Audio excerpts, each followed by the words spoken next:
ಓಂ ನಮೋ ಭಗವತೆ ವಾಸುದೇವಾಯ.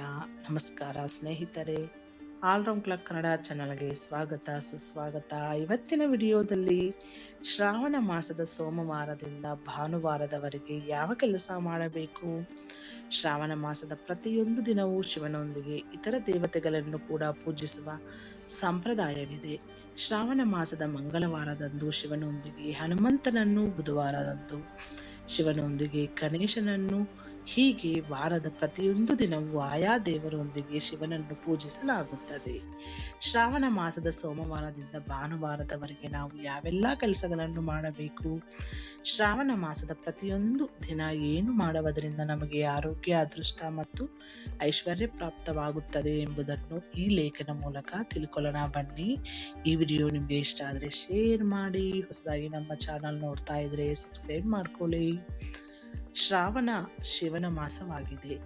ಈ ಮಾಸದ ಪ್ರತಿಯೊಂದು ದಿನವೂ ಶಿವಪೂಜೆಯನ್ನು ಮಾಡಲಾಗುತ್ತದೆ. ಶ್ರಾವಣ ಮಾಸದಲ್ಲಿ ಶಿವಪೂಜೆಯನ್ನು ಮಾಡುವುದರ ಮೂಲಕ ನಾವು ಶಿವನಿಗೆ ಅತ್ಯಂತ ಪ್ರಿಯರಾಗಬಹುದು ಹಾಗೂ ಈ ಮಾಸದಲ್ಲಿ ಮಾಡುವ ಪೂಜೆಯು ನಮಗೆ ದುಪ್ಪಟ್ಟು ಫಲವನ್ನು ನೀಡುತ್ತದೆ. ಶ್ರಾವಣ ಮಾಸದ ಪ್ರತಿಯೊಂದು ಶಿವನನ್ನು ಪೂಜಿಸುವುದು ಮಾತ್ರವಲ್ಲ, ಈ ಕೆಲಸಗಳನ್ನು ಪ್ರತಿಯೊಂದು ದಿನವೂ ಮಾಡುವುದರಿಂದ ಸಂಪತ್ತು, ಸಮೃದ್ಧಿ, ಆರೋಗ್ಯ ಮತ್ತು ಅದೃಷ್ಟವನ್ನು ಪಡೆದುಕೊಳ್ಳಬಹುದು. ಶ್ರಾವಣ ಮಾಸದ ಸೋಮವಾರದಿಂದ ಭಾನುವಾರದವರೆಗೆ ನಾವು ಯಾವ ಕೆಲಸಗಳನ್ನು ಮಾಡಬೇಕು ಅಂತ ನೋಡೋಣ. ಶ್ರಾವಣ ಮಾಸದ ಭಾನುವಾರ. ಸಾಮಾನ್ಯವಾಗಿ ಭಾನುವಾರದ ದಿನದಂದು ಸೂರ್ಯದೇವನನ್ನು ಪೂಜಿಸುವ ಸಂಪ್ರದಾಯವಿದೆ. ದಿನ ಸೂರ್ಯನಿಗೆ ಅರ್ಘ್ಯವನ್ನು ಅರ್ಪಿಸಿ ಪೂಜಿಸಲಾಗುತ್ತದೆ. ಆದರೆ ಶ್ರಾವಣ ಮಾಸದ ಭಾನುವಾರದ ದಿನದಂದು ಸೂರ್ಯನ ಪೂಜೆಯು ಒಂದಿಷ್ಟು ಭಿನ್ನತೆಯನ್ನು ಪಡೆದುಕೊಂಡಿದೆ. ಅದೇನೆಂದರೆ, ಶ್ರಾವಣ ಮಾಸದ ಭಾನುವಾರದ ದಿನ ಸೂರ್ಯದೇವನನ್ನು ಪೂಜಿಸುವುದರ ಜೊತೆಗೆ ಶಿವನನ್ನು ಕೂಡ ಪೂಜಿಸುವ ನಿಯಮವಿದೆ. ಶ್ರಾವಣ ಮಾಸದ ಭಾನುವಾರದ ದಿನದಂದು ಸೂರ್ಯನನ್ನು ಮತ್ತು ಶಿವನನ್ನು ಪೂಜಿಸಿದ ನಂತರ ಅರ್ಹ ಬ್ರಾಹ್ಮಣರಿಗೆ ದಾನವನ್ನು ನೀಡಬೇಕು. ಈ ರೀತಿ ಮಾಡುವುದರಿಂದ ನಮ್ಮ ಜನ್ಮ ಜನ್ಮಗಳ ಪಾಪಗಳು ಕೂಡ ಕಲಿಯುತ್ತದೆ. ಶ್ರಾವಣ ಮಾಸದ ಸೋಮವಾರ. ಒಂದೆಡೆ ಶ್ರಾವಣ ಶಿವನ ಮಾಸವಾದರೆ ಮತ್ತೊಂದೆಡೆ ಶ್ರಾವಣ ಮಾಸವು ಶಿವನ ಮಾಸವಾಗಿದೆ, ಸೋಮವಾರವೂ ಶಿವನ ದಿನವಾಗಿದೆ. ಈ ದಿನದಂದು ಶಿವ ಪೂಜೆಯನ್ನು ಮಾಡಬೇಕು. ಈ ದಿನ ಶಿವನನ್ನು ಪೂಜಿಸುವುದರ ಜೊತೆಗೆ ಧನ ದೇವತೆಯಾದ ಲಕ್ಷ್ಮೀ ದೇವಿಯನ್ನು ಕೂಡ ಪೂಜಿಸಬೇಕು.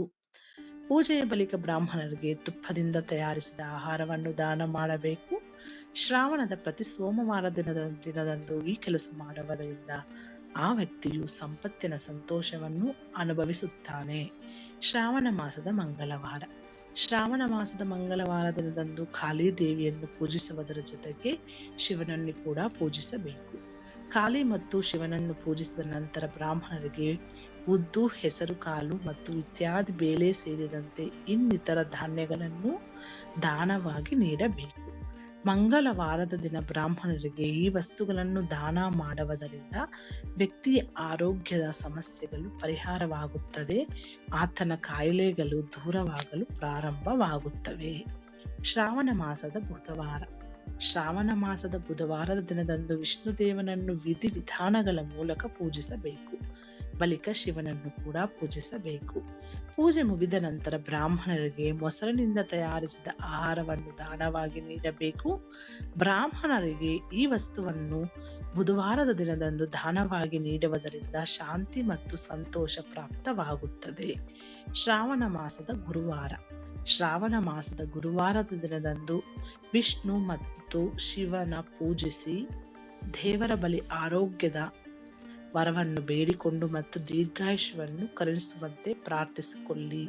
ಈ ದಿನ ನೀವು ದೀರ್ಘಾಯುಷ್ಯದ ವರವನ್ನು ಪಡೆದುಕೊಳ್ಳುವುದಕ್ಕಾಗಿ ಬ್ರಾಹ್ಮಣರಿಗೆ ಬಟ್ಟೆ ಅನುದಾನ ಮಾಡಬೇಕು. ಅಲ್ಲದೆ ದೇವರು ಮತ್ತು ದೇವತೆಗಳಿಗೆ ಒಣ ಹಣ್ಣುಗಳನ್ನು ಮತ್ತು ತುಪ್ಪದಿಂದ ತಯಾರಿಸಿದ ಖಾದ್ಯವನ್ನು ನೈವೇದ್ಯವಾಗಿ ಅರ್ಪಿಸಬೇಕು. ಶ್ರಾವಣ ಮಾಸದ ಶುಕ್ರವಾರ. ಶ್ರಾವಣ ಮಾಸದಲ್ಲಿ ಬರುವ ಶುಕ್ರವಾರವನ್ನು ಹಲವು ಕಡೆಗಳಲ್ಲಿ ಸಂಪತ್ ಶುಕ್ರವಾರ ಒಂದು ಕೂಡ ಆಚರಿಸುತ್ತಾರೆ. ಈ ಶುಕ್ರವಾರದ ದಿನದಂದು ಶಿವನೊಂದಿಗೆ ಲಕ್ಷ್ಮೀ ದೇವಿಯನ್ನು ಪೂಜಿಸುವ ಪದ್ಧತಿ ಇದೆ. ಪೂಜೆಯನ್ನು ಮಾಡಿದ ಬಳಿಕ ಬ್ರಾಹ್ಮಣರಿಗೆ ಆಹಾರವನ್ನು ದಾನ ಮಾಡಬೇಕು. ಇದರೊಂದಿಗೆ ಈ ದಿನ ನೀವು ನಿಮ್ಮ ಮನೆಯಲ್ಲಿರುವ ಅಕ್ಕ, ತಂಗಿ, ಸಹೋದರಿ, ತಾಯಿ ಅಥವಾ ಪತ್ನಿಗೆ ಅವರಿಗೆ ಇಷ್ಟವಾಗುವಂತಹ ಬಟ್ಟೆಯನ್ನು ಉಡುಗೊರೆಯಾಗಿ ನೀಡಬೇಕು. ಈ ರೀತಿ ಮಹಿಳೆಯರಿಗೆ ವಸ್ತುಗಳನ್ನು ಉಡುಗೊರೆಯಾಗಿ ನೀಡುವುದರಿಂದ ಅವರು ಸಂತುಷ್ಟರಾಗುತ್ತಾರೆ. ಶ್ರಾವಣ ಮಾಸದ ಶನಿವಾರ. ಶ್ರಾವಣ ಮಾಸದ ಶನಿವಾರದಂದು ಹನುಮಂತ ಅಥವಾ ಶನೇಶ್ವರನೊಂದಿಗೆ ಶಿವನನ್ನು ಕೂಡ ಪೂಜೆ ಮಾಡಬೇಕು. ಈ ದಿನ ಶಿವನ ರುದ್ರ ರೂಪವನ್ನು ಪೂಜೆ ಮಾಡುವುದು ಒಳ್ಳೆಯದು. ಈ ದಿನದ ಪೂಜೆಯಲ್ಲಿ ಎಲ್ಲಿಗೆ ಹೆಚ್ಚು ಮಹತ್ವವಿದೆ. ಶ್ರಾವಣ ಮಾಸದ ಶನಿವಾರದ ದಿನದಂದು ಬ್ರಾಹ್ಮಣರಿಗೆ ಎಳ್ಳು ಸೇರಿಸಿದ ಆಹಾರವನ್ನು ದಾನವಾಗಿ ನೀಡಬೇಕು. ಈ ದಾನವು ದೇವಾನುದೇವತೆಗಳನ್ನು ತೃಪ್ತಗೊಳಿಸುತ್ತದೆ. ಇದು ನಿಮಗೆ ಉತ್ತಮ ಆರೋಗ್ಯದ ಪ್ರಯೋಜನಗಳನ್ನು ಕೂಡ ಒದಗಿಸುತ್ತದೆ. ಇದು ಸ್ನೇಹಿತರೆ ಇವತ್ತಿನ ವಿಡಿಯೋ. ಈ ವಿಡಿಯೋದಲ್ಲಿರುವ ಎಲ್ಲ ಅಂಶಗಳು ನಿಮ್ಮ ಸ್ವಂತ ಆಲೋಚನೆ ಮಾಡಿ ನಿರ್ಧಾರಗಳನ್ನು ತೆಗೆದುಕೊಳ್ಳಿ. ಈ ವಿಡಿಯೋ ನಿಮಗೆ ಇಷ್ಟ ಆದರೆ ಶೇರ್ ಮಾಡಿ. ಹೊಸದಾಗಿ ನಮ್ಮ ಚಾನಲ್ ನೋಡ್ತಾ ಇದ್ದರೆ ಖಂಡಿತ ಸಬ್ಸ್ಕ್ರೈಬ್ ಮಾಡ್ಕೊಳ್ಳಿ. ಮುಂದಿನ ವಿಡಿಯೋದಲ್ಲಿ ಸಿಗೋಣ. ಅಲ್ಲಿವರೆಗೂ ಧನ್ಯವಾದಗಳು.